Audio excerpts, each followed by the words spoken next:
오늘은 읽어주신 말씀, 이 시편 기자 구약의 믿음의 사람이 어떻게 하나님께서 우주 만물을 창조하셨는가, 창조 신앙을 고백한 내용, 또 신약의 믿음의 대표가 되는 사도 바울이 어떻게 창조 신앙을 가지고 고백했는가, 두 말씀을 읽었는데요. 이 말씀을 중심으로 우리가 오늘 과학 시대에 살아가고 있는데요. 이 시대에 우리가 어떻게 창조 신앙을 굳건하게 붙들고 이 신앙으로 주님께 영광을 돌리며 살아갈 수 있는가 함께 생각해 보기를 원합니다.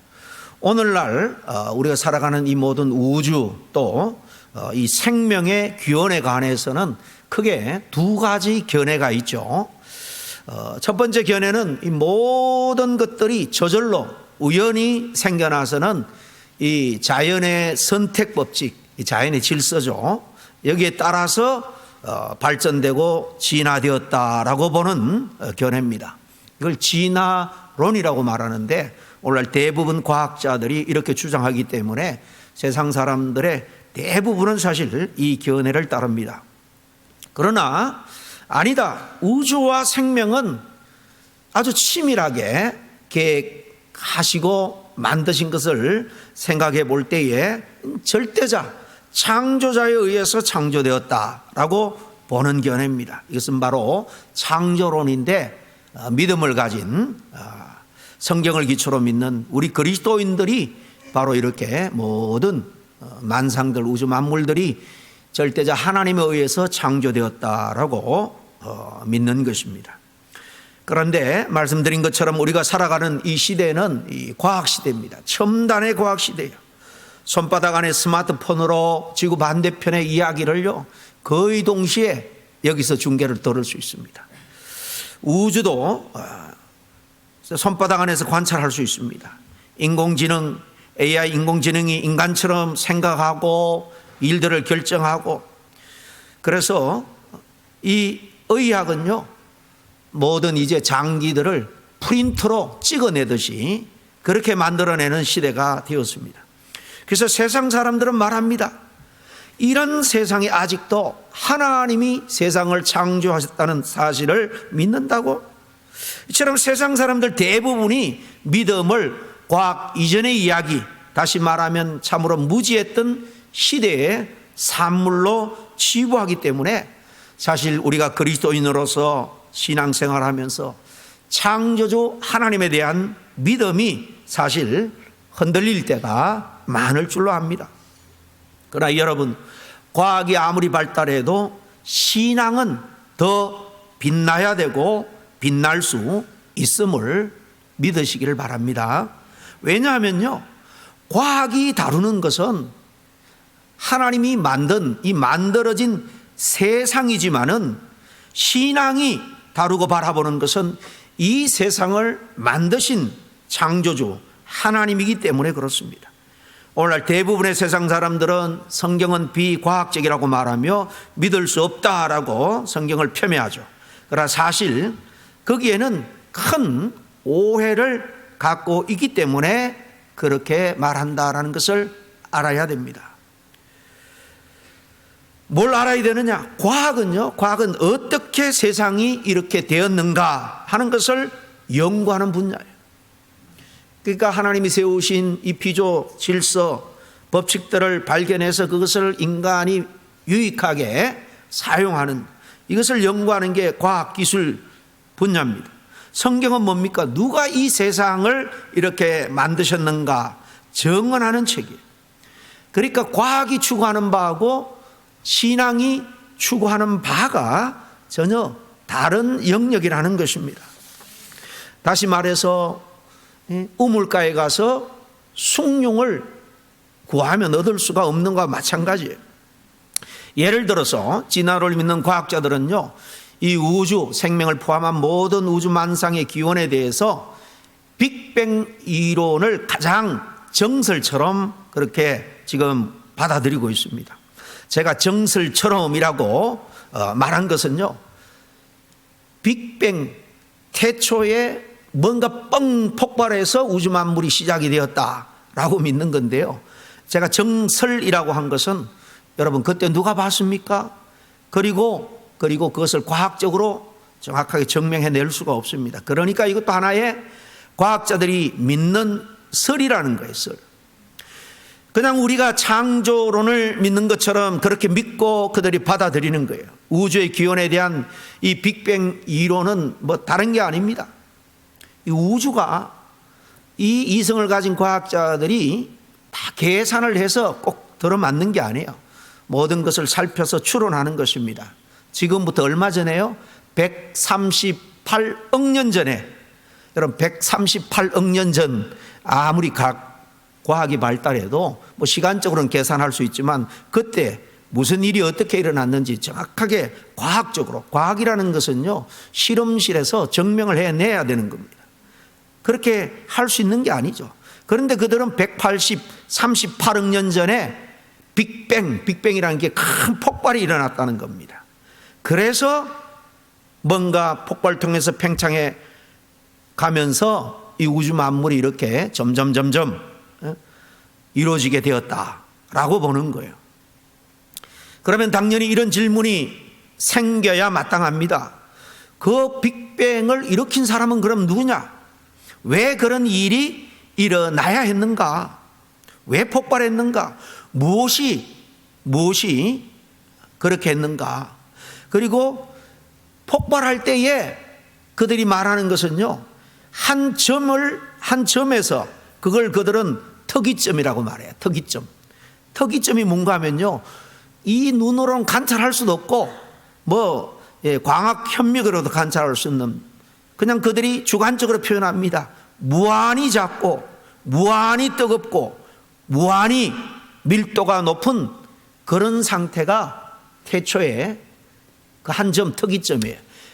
그게 그냥 어느 날 빅뱅 폭발을 해서 점점 팽창하면서 물질이 생기고 발전해서 오늘 같은 고도로 정말로 완벽한 그런 법칙들이 운행되는 우주 만물이 생성이 되었다라는 것입니다. 여기 과학을 전공한 우리 장로님도 있고 하니까 저보다 전문적인 지식은 더 많을 줄로 압니다. 우리가 기본적으로만 생각해도 여러분 당연히 빅뱅 이론을 믿는다면 이런 질문을 해야 마땅하지 않겠습니까? 그런데 그런 질문, 도대체 빅뱅이 일어날 때에 그 특이점이라는 것이 있었다는데 그러면 특이점은 어떻게 생겼느냐? 거기에 어떻게 해서 폭발하게 되었고 그 빅뱅을 폭발을 일으킨 원인 누가 그렇게 했는가? 이런 질문을 해야 마땅하는데 그런 질문을 하는 사람도 없고 할지라도 과학은 거기에 대해서 대답을 할 수가 없습니다. 시간과 공간, 물질 자체가 그냥 빅뱅으로 생겨났다는 것인데요, 그 전에 대해서는 아무것도 이야기해 주지 않습니다. 그 이전은 지금 세상의 이 자연 법칙, 물리 법칙의 영역 밖이었다는 거예요. 빅뱅은 우주의 시작 이유를 설명하고 있지만은 시작 그 자체는 아예 설명하지 않습니다. 빅뱅 이전은 그야말로 이전처럼 이 세상, 즉 이 자연 법칙, 물리 영역 밖이었다면 신의 영역이었다라고 달리 생각할 수가 없습니다. 이 사실을 깨달은 시편 기자, 특별히 시편 90편을 쓴 기자는 2절에 이 사실을 일찍이 깨닫고 이렇게 고백합니다. 산이 생기기 전에, 땅과 세계도 주께서 조성하기 전에 곧 영원부터 영원까지 주는 하나님이 신이다. 여러분, 이렇게 이 시편 기자는 창조주 하나님을 찬양하고 있습니다. 왜 그렇습니까? 하나님은요, 시간 이전의 분, 우주보다도 크신 분, 창조주이기 때문에 이렇게 영원부터 영원까지 계시는 분이다, 이렇게밖에 표현할 수가 없는 거예요. 여러분, 최고의 과학자 그러면 천재 중에 천재 아인슈타인을 누구나 손꼽을 수 있을 겁니다. 그분의 말입니다. 과학이 깊어질수록 종교 없는 과학은 절름발이요, 과학이 없는 종교는 장님이다. 또 이런 말도 했습니다. 나는 우주가 질서정연하게 만들어졌다는 사실에서 신을 느낀다. 우리가 자연의 신비를 이해하려 할수록 신의 위대함을 더 느끼게 된다 그랬습니다. 노벨 물리학상을 탄 천문학자입니다. 아르노 펜지어스는 과학자들이 빅뱅의 증거를 이 사람이 발견했다고 다들 환호했습니다. 그게 뭔가 하면 우주 배경 복사예요, 복사. 이걸 이 사람이 발견을 했는데요. 과학자들이 봐라, 이걸 볼 때 연결해 보면 빅뱅 이론이 맞지 않느냐, 그렇게들 주장합니다만은 이 우주 배경 복사는 설명을 해도 시간이 많이 걸리고 어려울. 어쨌든 간에 이 놀라운 과학적 사실을 발견한 아르노 펜지어스 자신은 정작 뭐라고 말하는가 하면요, 내가 과학을 통해 본 우주는 성경의 창세기 1장 1절을 새롭게 깨닫게 해 주었다. 우주는 우연히 생긴 것이 아니다 그랬어요. 어떤 과학자보다도 더 뛰어난 과학자, 그가 자기가 발견한 것을 다른 사람은 빅뱅 이론에 하나의 증거로 갖다 붙이지만 자기는 오히려 그 위대한 대자연의 이 신묘막청한 그런 질서들을 바라볼 때 이렇게 아까 시편 90편 기자처럼 고백할 수밖에 없는 겁니다.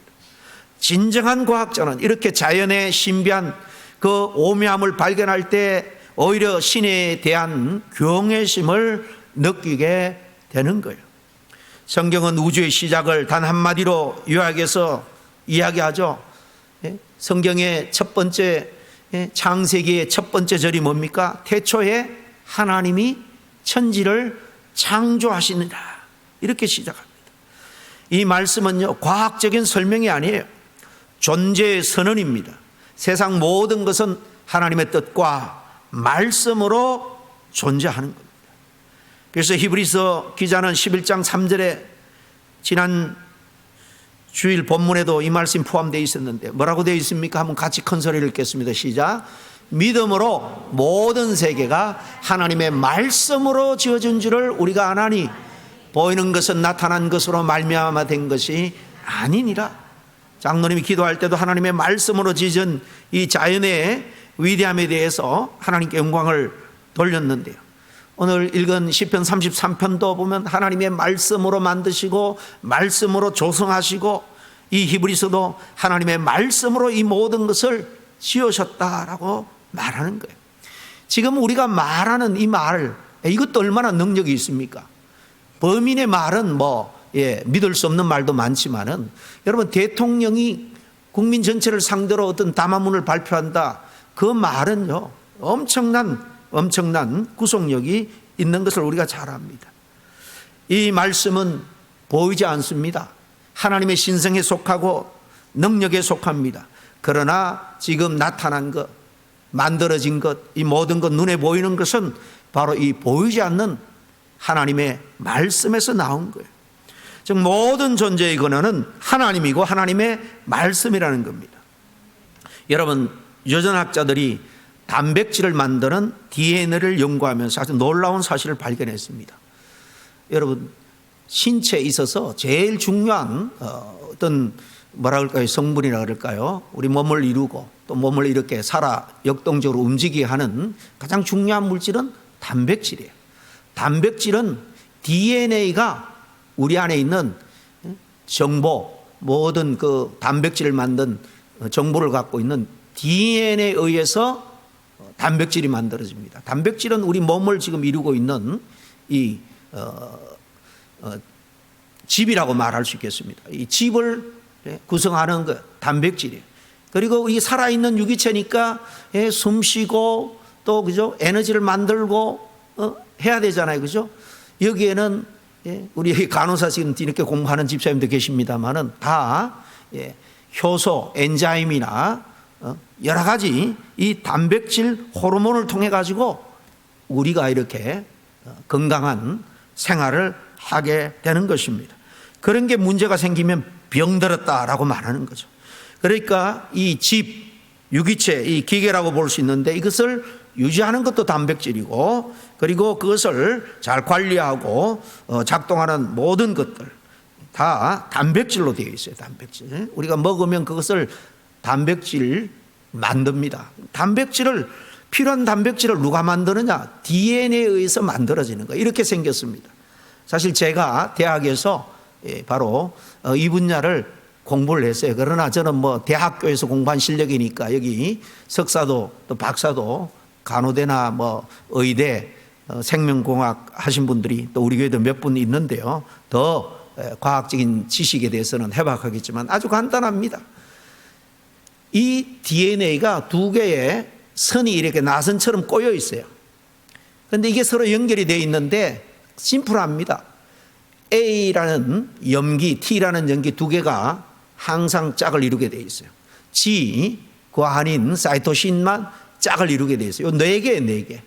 요 네 개가 어떻게 연결이 되느냐에 따라서 정보를 만드는 거예요. 코드를 만들고 우리가 이제 어떤 의미를 전할 때 언어 있잖아요. 언어처럼 어떤 단백질을 만들어라. 그 조합에 따라서 만들어지는 겁니다. 근데 이게 우리 몸에 이 짝이 얼마나 많은지 아세요? 한 사람의, 우리 사람의 생체 DNA 전체 설계도를 게놈이라고 그래요. 인체 게놈이라고 하는데 그것을 현대 과학에서 다 밝혔어요. 우리 한 사람의 DNA 설계도를 다 밝혀냈어요. 그런데 연구하고 보니까 이 짝이 몇 개나 되느냐? 30억 개예요. 30억 커플입니다. 여러분 30억 개의 DNA의 그 결합으로 우리라는 몸, 우리라는 삶이 지금 유지가 되고 있다라는 말씀입니다. 여러분, 이 사실 말이 쉽죠. 상상을 초월하는 것입니다. 그런데 이것을 이 게놈 전체를 밝혀낸 이 프로젝트의 수장으로 일했던 사람이 영국의 생화학자예요. 프랜시스 콜린스라는 사람인데요. 그는 이 모든 것을 확인하고 하나님 앞에 손을 듭니다. 그래서 그가 이렇게 고백해요. 나는 DNA를 연구하다가 무신론자가 아닌 창조주를 믿는 과학자가 되었다 그럽니다. DNA는 바로 하나님의 언어이다. 자연적으로 우연적으로 물질이 생성되더니만 거기에 수억 년이 지나면서 단세포 생물이 되고 그래서 미개한 생명체가 되고 발달해서 오늘날 고도와 같은 유기체인 인간이 되었다.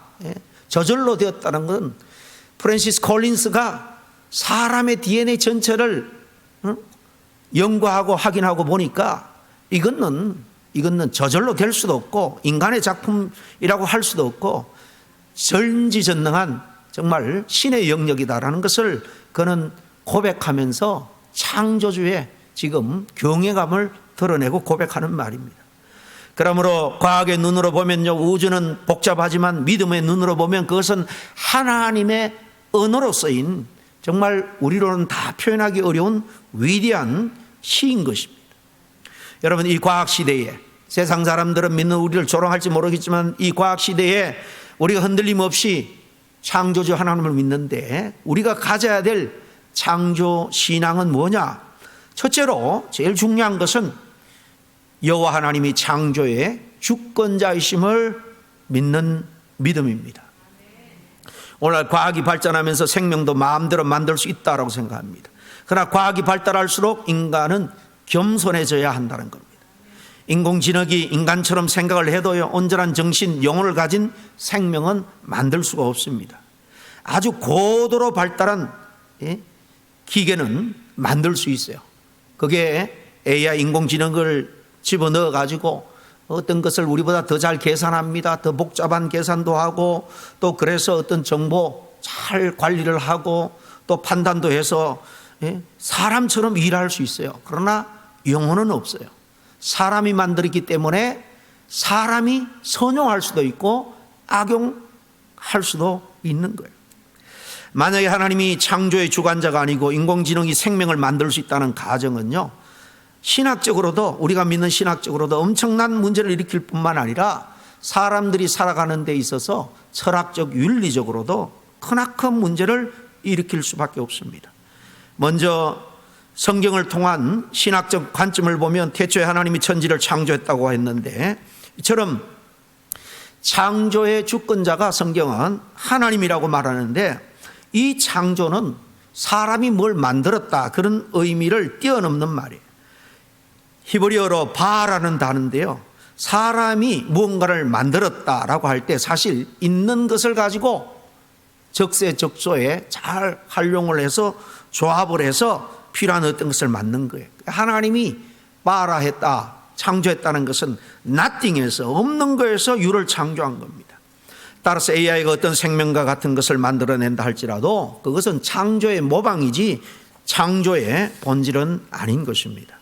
여러분, 살아가는데 윤리, 도덕, 철학적인 면이 얼마나 중요한지 모릅니다. 아무리 물질적으로 발달해도요, 여러분, 철학적으로 사람들이 바른 의식을 갖지 않으면, 윤리적인 도덕적인 의식을 갖지 않으면요, 여러분, 먹는 것만으로, 우리가 누리는 물질적인 어떤 요소만으로 행복한 삶을 살 수가 없어요. 우리가 모르게 다 사회에는요, 거기에 서로 합의한 윤리 도덕적인 기준이 있는 것입니다.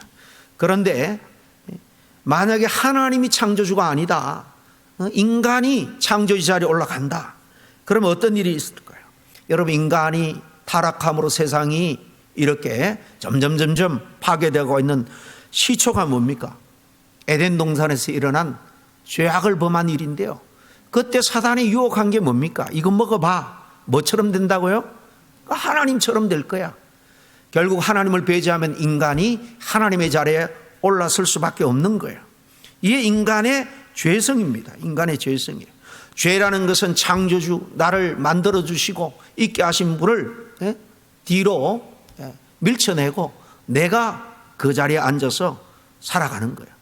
세상 사람들은 말합니다. 야, 내 인생 내가 주체가 되어서 살아가야지, 무슨 하나님의 말씀 듣고 순종하면서 일주일에 한 번 있는 그 귀한 쉬는 날, 주일날 교회 가서 예배 드리고 땀 흘려서 번 거 물질 하나님께 드린다고 헌금하고 그렇게 생각을 합니다.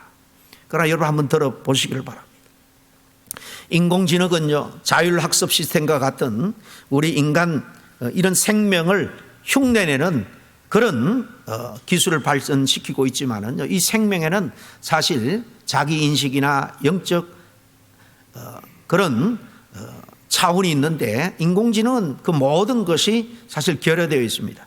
과학이 만드는 것은 복잡한 정보 처리 시스템이지 생명 그 자체는 아니에요. 그렇기 때문에 인간이 AI를 발전시키고 또 AI가 스스로 또 사고하고 판단하고 정보를 수집하고 해서 지가 주체적으로 사람처럼 무언가를 만들어낼 수 있고 결정도 할 수 있습니다. 그러나 어디까지나 AI는 사람에 의해서 만들었기 때문에 말씀드린 것처럼 사람이 악용할 수도 있고요, 또 이 AI가 발달하면 발달할수록 사람이 할 수 있는 모든 것을 대체할 수 있고, 또 심지어 사람 위에서 군림할 수도 있고 사람을 공격할 수도 있습니다. 여러분, 한 열흘 전인가 한국에서 어떤 일이 발생했는가 하면 좀 농산물을 다 이제 모아가지고 수집해서 종류별로 가르고 포장을 하고 오는데, 사람들이 하는 게 아니고 좀 인공지능이 달린 로봇가 한대요. 그래서 박스들이 딱 오면 딱 포장을 하고 뭐 그 등급에 따라 분류를 하고 옮기는데, 이 로봇가 박스를 인식하고 집어야 되는데 옆에 관리자가 지나가는데 그게 박스인 줄 알고 사람을 잡은 거예요. 그 사람이 죽었습니다. 이게 최근에 한국에서 일어난 일입니다. 여러분, 우리가 아무리 인간을 위해서 만든다 할지라도 자동차가 사람의 삶에 얼마나 유익합니까? 그런데 어느 날 자동차가 핸들이 말을 안 듣고 브레이크가 말을 안 들으면 자동차는 나를 죽일 수 있는 무기가 되고 남의 생명을 해칠 수 있는 무기가 되는 거예요. 여러분, 아무리 우리가 좋은 뜻으로 만들고 선용한다고 할지라도 사람이 다 100% 선한 뜻대로 컨트롤할 수 있습니까? 없습니다. 여러분, 미래학자들은 점차 AI 기술을 이제 이 IT 지식인들에 의해서 사실 세상은 움직여지게 될 거다. 최근에 2달 전에 제가 목회자들 모인 교육을 받으러 갔는데, 앞으로 이쪽 이 AI, 이 인공지능이 발달하면은 사실 모든 게 바뀌니까 여기 전문가, 우리 한국 과학자 그 교수님을 한 분 데리고 와서 특강을 했습니다. 제가 그 시간에 들을 수 없어서 다 녹음을 해서 다 들을 수 있도록 보내줬어요. 제가 그 시간에 다른 그 공부에 몇 가지 선택 과목이 있었는데요. 한 40대 초반 된 그 교수님인데 여러분 잘 아는 챗GPT를 개발한 팀에서 일한 분이에요. 그 이분이 4년 전에 이게 막 개발할 때 앞으로 이런 세상이 옵니다. 그 자기 목사님한테 설명을 했는데 목사님이 집사님 너무 그쪽에 심취하더니만 그런 세상이 오기는 오겠지만은 한 10년 15년 후에는 오지 않겠냐고. 여러분 그러고 2년 후에 챗GPT가 나왔습니다. 웬만한 교수들보다도 여러분 웬만한 기술자보다도 더 우리에게 정보들을 제공해 줄 수 있는 그런 프로그램이 여러분 등장한 거예요. 그러면서 마지막에 어떤 목사님이 질문을 해요. 이렇게 과학이 발달하면 우리가 얼마나 편리하고 유익한 세상이 되겠습니까? 이제 사람이 할 수 있는 그런 기본적인 노동들은요, 이 인공지능이 달린 로봇들이 다 하면 얼마나 편리한 세상이 되고 좋겠습니까? 자동차도 운전 안 해도 되고 지금도 벌써 실용 단계에 있습니다만은, 그런데 끔찍한 이야기를 합니다. 지금 실리콘밸리가 IT의 헤드쿼터잖아요. 거기에 있는 사람들은 앞으로 미래 세대를 어떻게 예측하냐면 IT 테크놀로지가 지배하는 봉건 시대로 돌아갈 거라는 거예요. 그 기술을 가진 소수의 사람에 의해서 모든 사람들은 봉건 시대는 봉건주의에서 다 그냥 지배받는 시대 아닙니까? 그래서 모든 부나 그런 것들이 거기 모이면 직장을 잃고 할 일이 없으니까, 그러면 거기서 그냥 사회주의에서 배급 주듯이 돈 나눠주면 먹고 살게 되겠지만은, 그러면 테크놀로지 기술에 인간이 지배당하는 그런 시대가 올 거다. 실리콘밸리에 지금 IT 관련 그런 학자들은 이런 미래를 준비하고 있다는 거예요. 그 소리를 들으니까 소름이 쫙 끼치더라고요. 이 부분에 대해서는 제가 더 설명하지 않아도 여러분이 이미 들어서 많이 알 겁니다. 기본 우리 인간은요, 선한 부분도 있지만은 악한 존재예요. 악한 존재. 여러분, 대통령이라는 자리에 올라가니까 사람이 변하는 것을 우리가 얼마나 많이 봅니까? 권력, 부, 세상적인 군림할 수 있는 능력을 소유하면요, 선용하기도 하지만은 결국은 남을 지배하고자 하는 그런 마음으로 악용될 수밖에 없는 것입니다. 여러분, 둘째로 이 과학시대에 우리가 가져야 될 창조신앙은 겸손히 과학을 받아들이는 믿음입니다.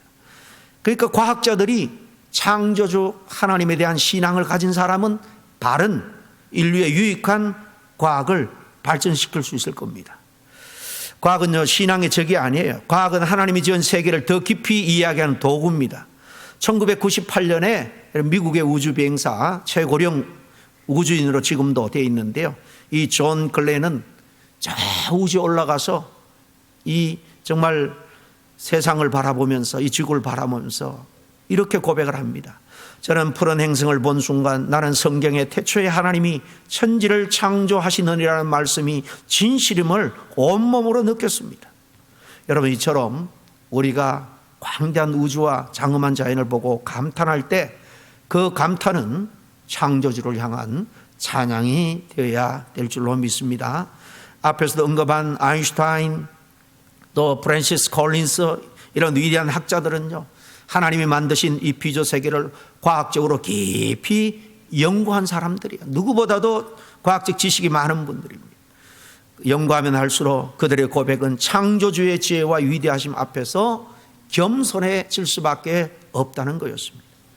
언젠가 간증했습니다마는 제가 고등학교 2학년 겨울 수련회에서 은혜를 받고 예수님이 나의 구세주고 하나님이 우리를 만드셨고 구원자가 되심을 깨닫게 되었을 때, 제가 처음으로 영적인 경험은 우주 만물이 이렇게 하나님의 능력과 오묘한 섭리 속에서 위대하게 신비롭고 아름답게 만들어졌구나 하는 것을 깨닫는 거였습니다. 은혜 받고 그 겨울에 거의 버스를 타기까지 1시간 그 거친 산길을 내려오는데요, 대구 근교니까 여기처럼 겨울에 이렇게 소나무가 많지 않습니다. 뭐 푸른 나무도 조금 있지만 대부분 낙엽수들이고, 그리고 양길가에 마른 풀들, 그 갈대들이 그렇게 많이 서 있더라고요. 갈대는 아무 생각 없이 올라갔습니다. 은혜 받고 내려오는데 겨울이니까 황량한 쌀쌀한 바람이 불어요. 그런데 이 나무들이 또 마른 가지들이 서로 부딪히는데 아름다운 오케스트라가 창조주 하나님을, 자기를 만든 그 조물주를 찬양하듯 아름다운 소리를 내는 그런 신비한 경험을 하게 되었습니다. 창조주 하나님을 믿을 때에 그분 앞에 경외할 수밖에 없다는 것을 저는 그때 경험을 했어요. 그리고 말씀드린 것처럼 제가 대학을 들어갈 때에 일반 학문을 통해서 좀 안목을 키우기 위해서 제가 일반 대학에 들어갔는데요. 그 당시 생명과학에 막 한국에 도입될 때입니다.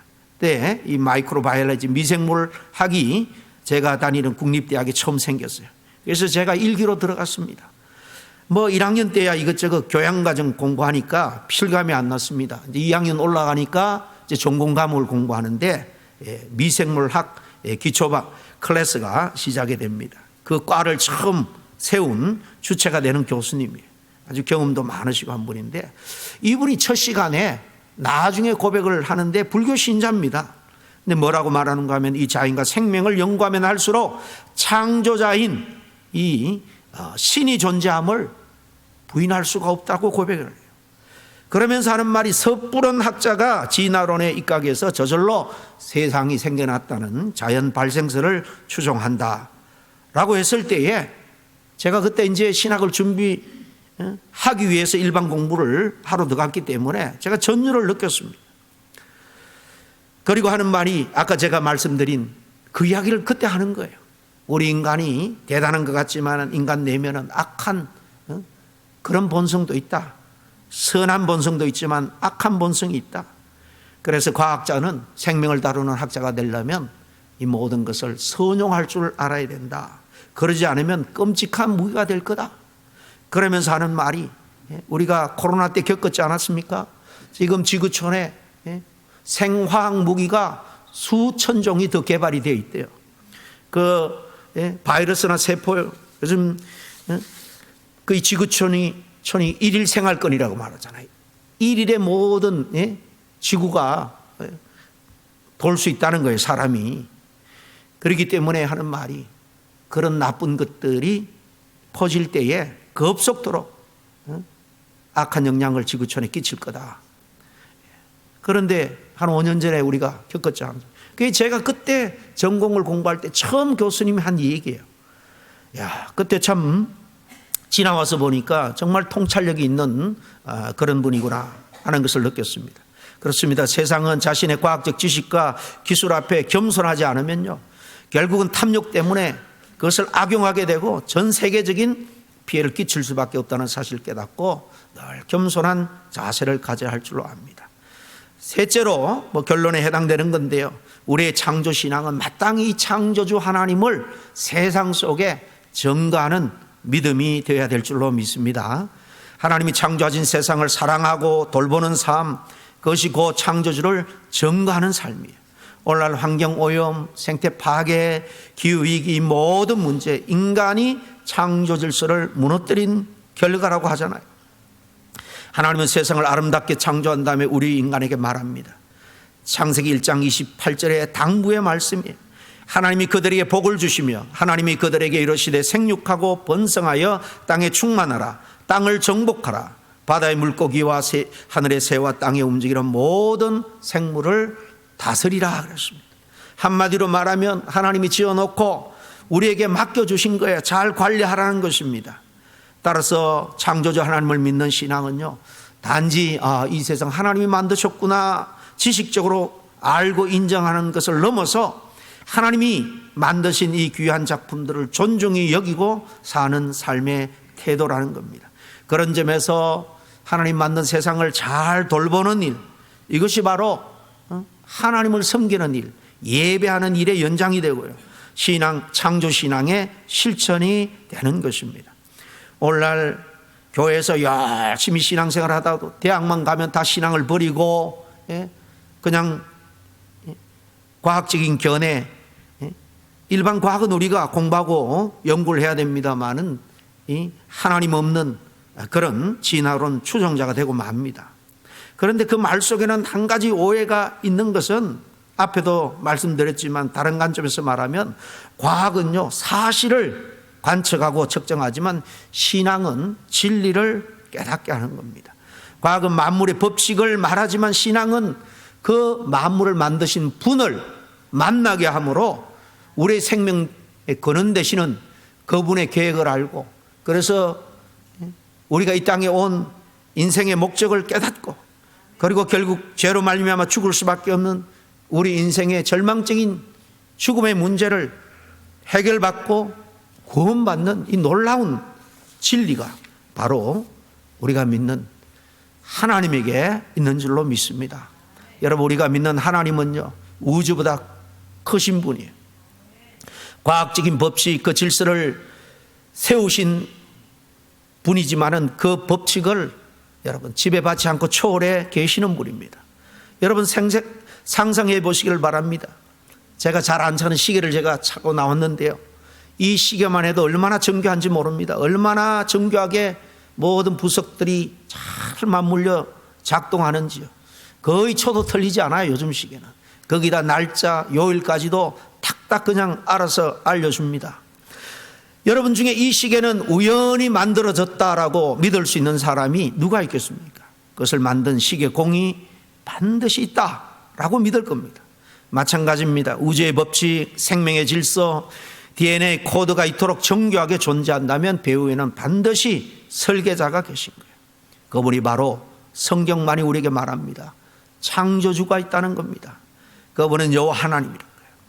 어떤 종교도 창조자에 대해서 성경만큼 구체적으로 설명해 주지 않습니다. 여러분, 우리는 과학시대를 살지만 하나님의 말씀은 여전히 변함이 없습니다. 오늘 읽은 말씀 첫 번째 시편 33편의 기자의 그 고백을 다시 한번 확인해 보시길 바랍니다. 여호와의 말씀으로 하늘이 시험이 되었으며 그 만상을 그의 입 기운으로 이루었도다. 그가 바닷물을 모아 무더기같이 쌓으시며 깊은 물을 곳간에 두시도다. 신약의 또 믿음의 가장 위대한 정상에 선 사도 바울, 오늘 고백을 같이 들었습니다마는 뭐라고 고백합니까? 만물이 그에게서 창조되되 하나님과 땅에서 보이는 것들과 보이지 않는 것들이 다 그로 말미암고 그를 위하여 창조되었고 그가 만물보다 먼저 계시고 만물이 그 안에 함께 섰느니라 그랬습니다. 과학은 하나님의 작품을 공부하고 탐구하지만 신앙은 그분을 인격적으로 만날 수 있도록 인도해 주는 것입니다. 지식은 커질수록 교만을 낳지만 믿음은 깊을수록 하나님 앞에서 낮아지게 되고 겸손하게 그분을 경외할 수밖에 없어요. 여러분, 하나님을 두려워하는 사람이 세상에서 자기 욕망실현을 위해서 살인하고 도둑질하고 사기치고, 여러분 그러겠습니까? 세상의 미혹에 휩쓸리지 말고 굳건한 창조신앙을 늘 정말 우리 가슴 깊이 새기고 하나님을 찬양하고 겸손하게 경배하는 삶을 살아갈 수 있기를 간절히 축원합니다. 기도하겠습니다. 창조의 아버지 하나님을 찬양합니다. 과학이 모든 것을 설명하는 시대 속에서도 오직 주님만이 시작이요 권은 되심을 믿고 고백합니다. 우리로 하여금 세상을 경외하고 바라보게 하시고 창조의 하나님을 담대히 증거하게 하소서. 우리 주 예수 그리스도의 이름으로 기도하옵나이다. 아멘.